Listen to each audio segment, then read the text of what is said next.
Datuk Dahlan. Assalamualaikum warahmatullahi wabarakatuh.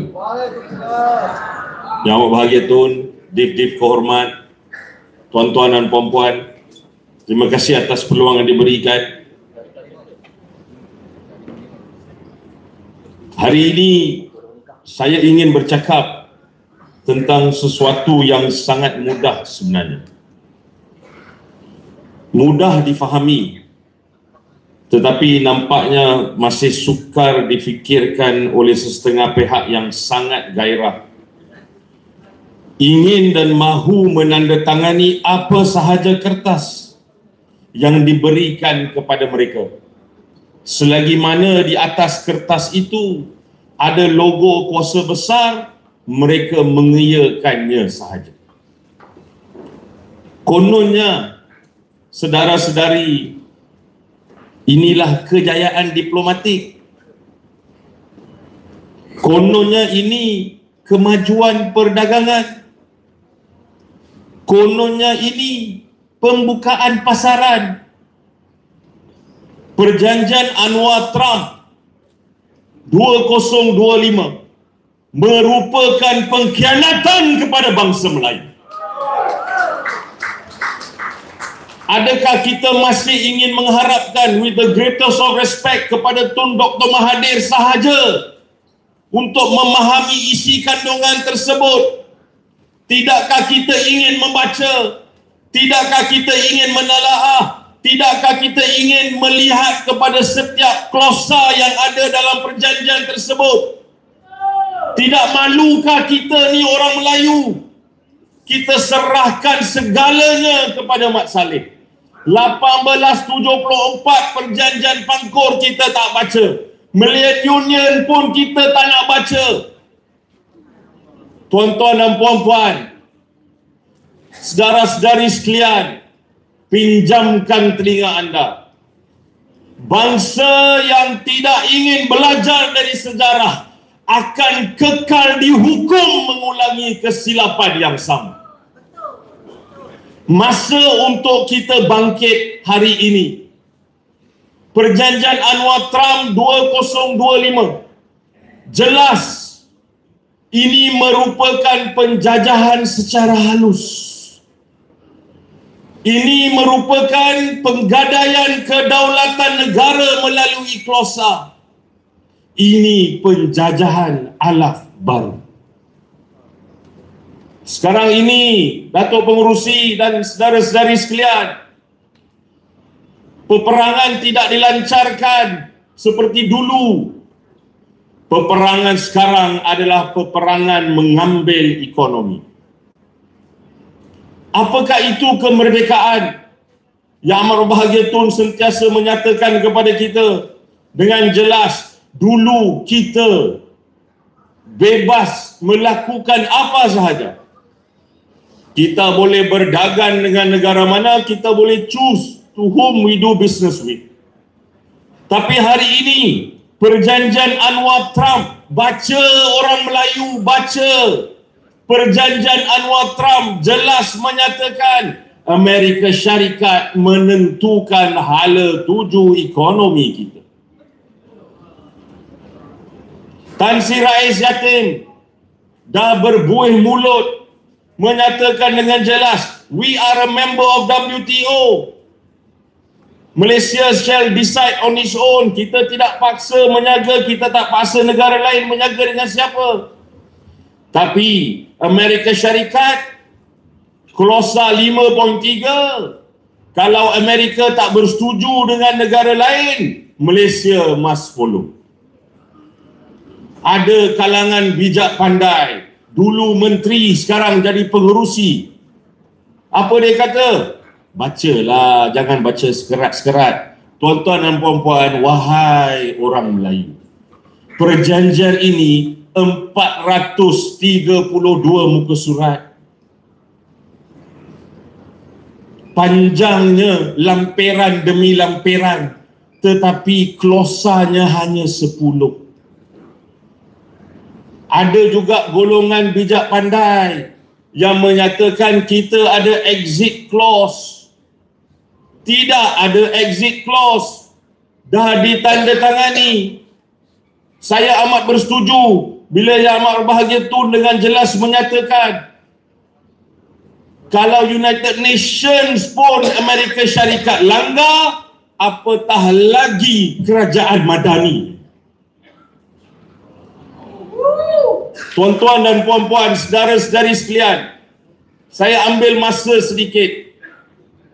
Minggu lepas, mantan-mantan Panglima Angkatan Tentera, Jeneral-Jeneral datang berjumpa dengan Tun.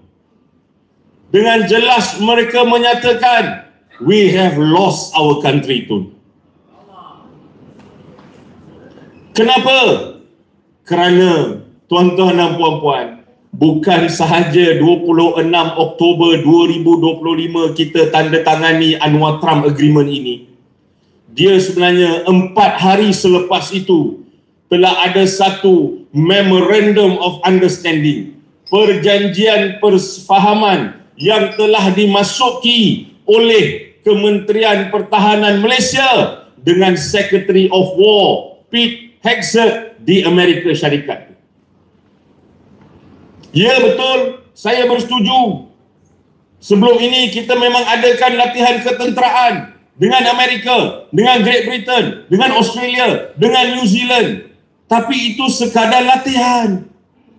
Mereka datang ke hutan kita, mereka selam dalam lautan kita untuk latihan. Tapi sekarang, Tun, rakan-rakan, pada 30 Oktober 2025, Kuala Lumpur dan Pentagon meletakkan atas kertas hitam putih bersetuju dalam pelbagai lagi perkara lain terkait dengan militeri dan ketenteraan. Antara lainnya, kita bersetuju untuk share data berkenaan dengan radar, berkenaan dengan militeri, berkenaan dengan pelautan, berkenaan dengan maritim dan sebagainya. Joint patrol of the South China Sea and the Straits of Malacca. Kenapa ini semua berlaku? Ini semua berlaku kerana di kalangan negara Melayu berdaulat ini ada pengkhianat yang kita mesti ketengahkan untuk dihukumkan. Tetapi Melayu masih alpa. Kita tak suruh Melayu turun pergi berperang. Kita minta ambil masa 5 minit sahaja. Pergi ke balai polis berhampiran, buat laporan polis. Itu pun Melayu tak boleh buat.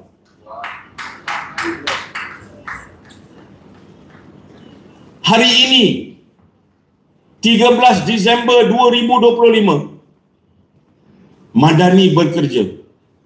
Menteri Pertahanan Tun, dia baru keluarkan satu statement. Dia kata kita salah faham. Dia kata itu MOU sahaja, tidak terikat dari segi undang-undang. Dia kata jangan risau, itu adalah penambahan kepada perjanjian yang kita ada. Dia kata tiada kaitan dengan perjanjian 26 Oktober dengan 30 Oktober. Tetapi menteri ni pun tak baca. The United States shall work with Malaysia to streamline and enhance defense trade. Apa ini? Other measures. Perdana Menteri menyatakan ini merupakan perjanjian tarif sahaja. Tetapi kenapa masukkan sekali dengan defense? Kenapa masukkan sekali dengan transshipment illegal activities?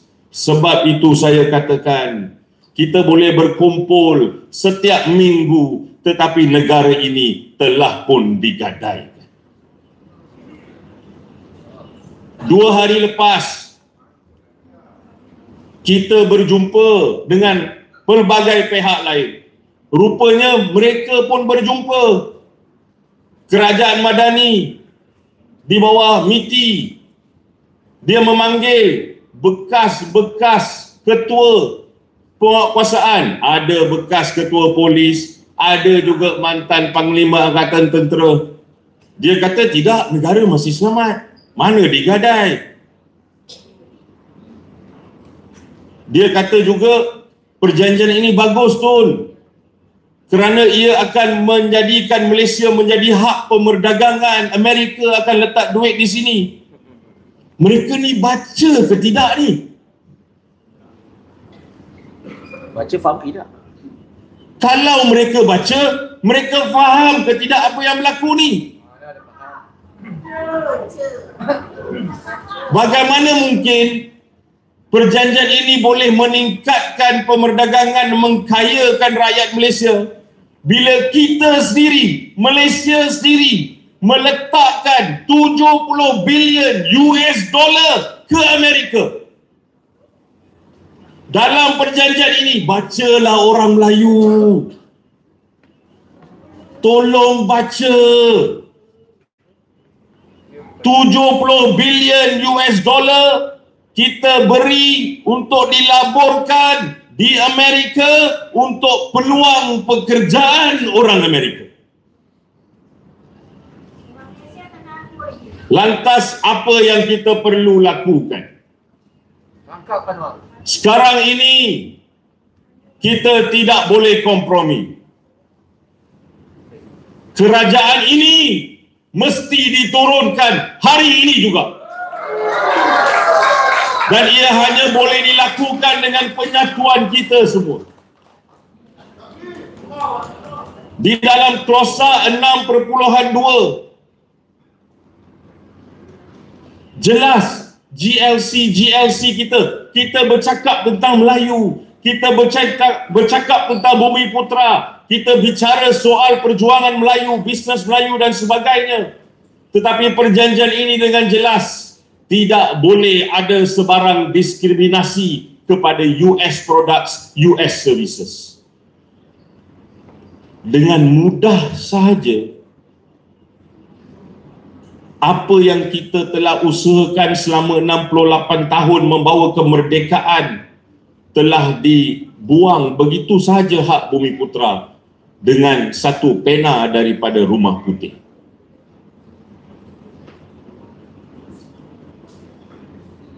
Tuan-tuan dan puan-puan, perkara 153 ini adalah satu perkara yang menjadi asas kepada mendukung perlembagaan persekutuan itu. It's a social contract.